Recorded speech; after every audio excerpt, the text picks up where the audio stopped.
Hello বন্ধুরা, কেমন আছো? আশা করি খুবই ভালো আছো। আমি রীতা, ইন্ডিয়া ওয়েস্ট বেঙ্গল থেকে। আজকে তোমাদের সামনে একটা রেসিপি নিয়ে আমি চলে এলাম।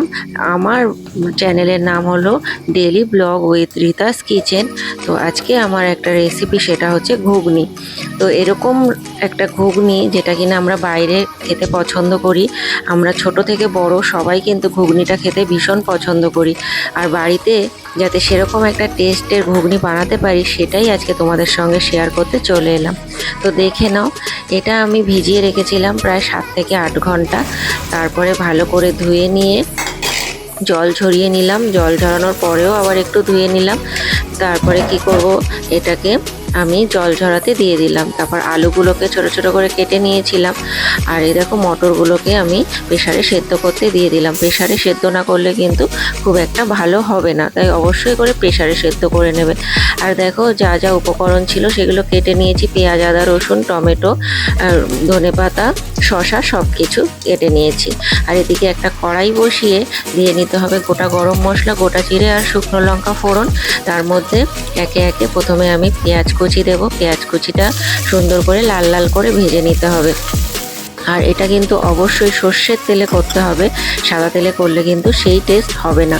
আর তারপরে দেখো, এক এক করে বললাম ভেজে নেব, তাই তারপরে দিয়ে দিলাম টমেটো। টমেটোটা কিছুটা ভাজা হয়ে গেলে তারপরে দিয়ে দিলাম রসুন।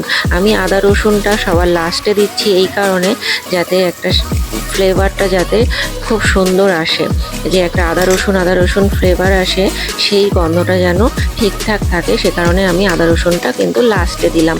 তোমরা এভাবে একদিন বাড়িতে করে খেয়ে দেখ। তারপরে কিন্তু আমাকে অবশ্যই জানাবে যে কেমন লাগলো তোমাদের ঘুগনিটা। যারা যারা খেয়েছে বাড়িতে সবাই কিন্তু বলেছে ভীষণ ভালো হয়েছে। তারপরে দেখো, লঙ্কা গুঁড়ো, জিরে গুঁড়ো আর একটু কাশ্মীরি লঙ্কার গুঁড়ো দিয়েছিলাম, যাতে কালারটা খুব ভালো আসে।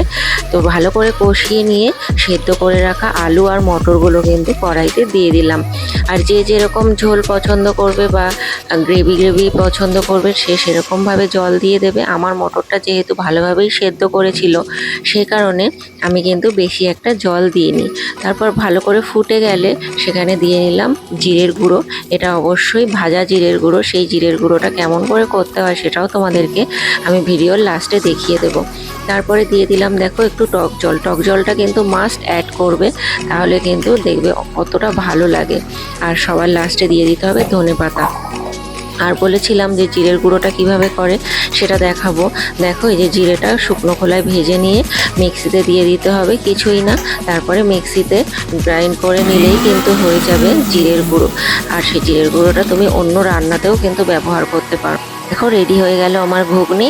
আমার ভিডিওটা ভালো লাগলে অবশ্যই একটু সাবস্ক্রাইব করে পাশে থেকো। সবাই ভালো থেকো। টাটা।